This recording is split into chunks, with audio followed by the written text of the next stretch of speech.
नमस्कार दोस्तों, आप सभी का हमारे YouTube चैनल पर स्वागत है। दोस्तों, हम पढ़ रहे हैं अली शीना की किताब अंडरस्टैंडिंग मोहम्मद का पहला अध्याय, मोहम्मद कौन था।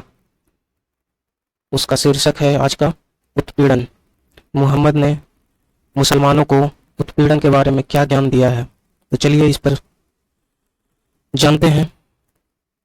अली शीना कहते हैं, इब्ने इसहाक यहूदी नगर खैबर की फतह का वर्णन करते हुए लिखता है कि मोहम्मद ने बिना कोई चेतावनी दिए इस किलाबंद नगर पर हमला किया और निहत्थे नगरवासियों को उस समय चुन चुन कर मार डाला जब वे जान बचाकर भाग रहे थे।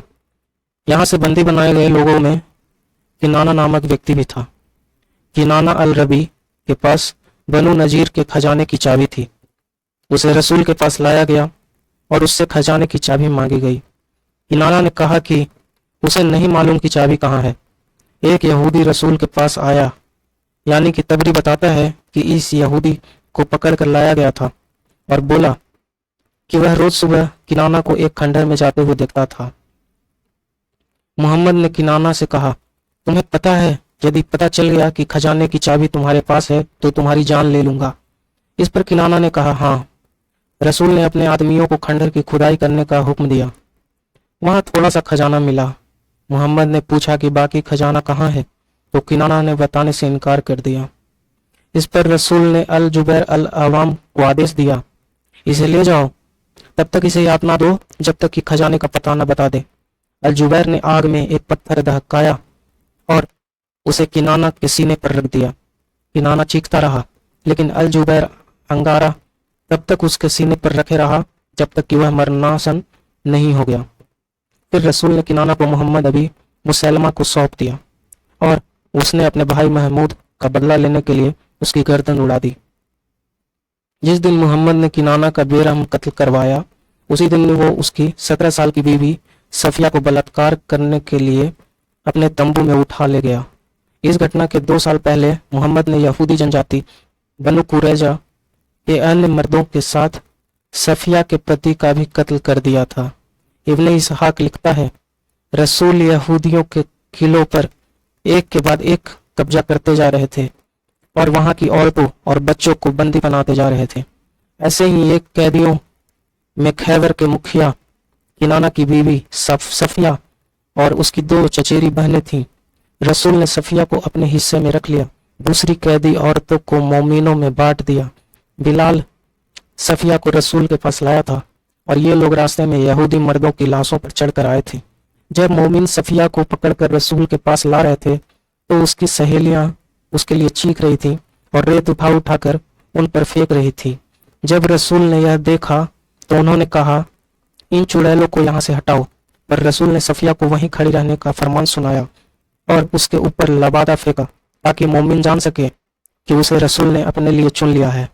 रसूल ने बिलाल को झिड़कते हुए कहा, क्या तुम्हारे भीतर जरा भी रहम नहीं है कि इन औरतों को उनके पतियों की लाशों पर से ले जा रहे हो।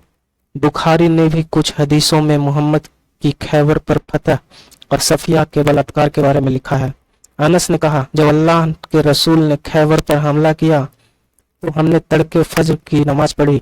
रसूल घोड़े पर सवार हुए और अबू तलहा भी। हम अबू तलहा के पीछे घोड़े पर थे। रसूल हवा की तरह शहर की गलियों में आगे बढ़ रहे थे और मेरा घुटना रसूल की जांघों से रगड़ रहा था। उन्होंने अपनी जांघें उघाड़ी तो उसकी सफेदी दिखी। जब रसूल ने शहर में प्रवेश किया तो उन्होंने कहा, अल्लाहू अकबर, हमने खैबर को मिटा दिया। जैसे ही हम उन लोगों की बस्ती में के निकट पहुंचेंगे जिन पर हमला करना है तो उनके लिए सुबह कयामत लेकर आएगी। रसूल ने यह बात 3 बार कही।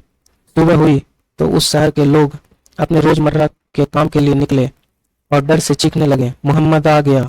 यानी हमारे कुछ साथियों ने कहा, अपनी फौज के साथ।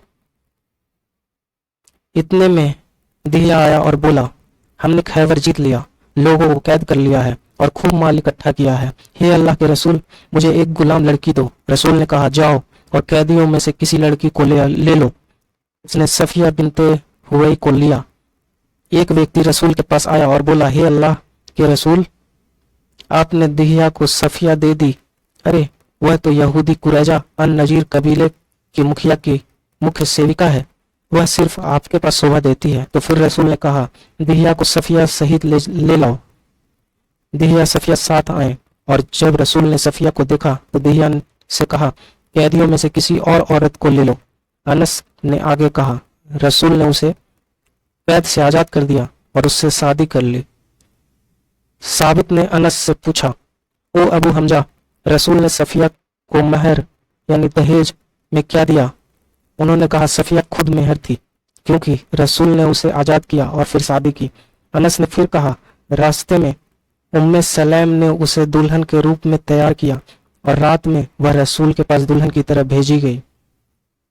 मुहम्मद के साथी अनस ने एक और हदीस में उल्लेख किया है कि अरब के एक कबीले के 8 आदमियों का एक समूह मुहम्मद के पास आया, लेकिन मदीना की आबो हवा उन्हें रास नहीं आई। तब मुहम्मद ने ऊँट के पेशाब को दवा के रूप में बताया और उन्हें शहर के बाहर ऊँटों की रखवाली कर रहे नौकर से मिलने भेज दिया। इन आदमियों ने उस नौकर का कत्ल कर दिया और ऊँट हाँक ले गए।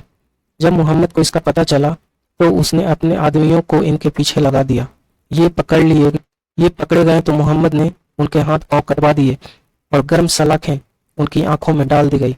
ये दोनों इस पठारी जमीन पर तड़प तड़प कर मरने के लिए छोड़ दिए गए। अनस ने कहा कि ये दोनों पानी पानी कहकर बेहोश हो जाते थे, लेकिन किसी ने एक बूंद नहीं दिया और आखिरकार ये मर गए। इन अरबियों ने चोरी और हत्या की वारदात को अंजाम दिया था और इन्हें सजा भी देनी थी, मगर मौत देते वक्त भी इतनी भयानक पीड़ा क्यों दी गई? क्या मुहम्मद भी ऐसा ही अपराध नहीं कर रहा था?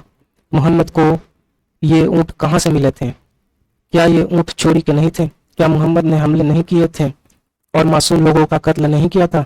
मुसलमानों का यह दोहरा चरित्र इस्लाम की शुरुआत से ही है। मुसलमानों की सोच में नियम, कायदे या न्याय संगतता है ही नहीं, और गैर मुस्लिम देशों में मुसलमान विशेषाधिकार की मांग करते हैं, जबकि जहां वे बहुसंख्यक होते हैं वहां गैर मुस्लिमों को न्यूनतम मानव अधिकार भी देने से इनकार करते हैं। वे इसके हिमायती ही नहीं होते, बल्कि उनको लगता है कि सारे अधिकार किसी गैर मुस्लिम के पास नहीं, केवल मुसलमानों के पास होने चाहिए। दोस्तों, आज के इस शीर्षक से आप समझ सकते हैं कि मुहम्मद कैसे अपने लोगों को यानी कि मुसलमानों को उत्पीड़न के लिए प्रेरित करता है। वह खुद बहुत बड़ा उत्पीड़क था, उत्पीड़न करने वाला था। तो दोस्तों, आप निर्णय खुद ले सकते हैं और मुझे कमेंट में जरूर बताएं कि आपको यह जानकर कैसा लगा और आप इसके बारे में क्या सोचते हैं। आज के लिए इतना ही, धन्यवाद।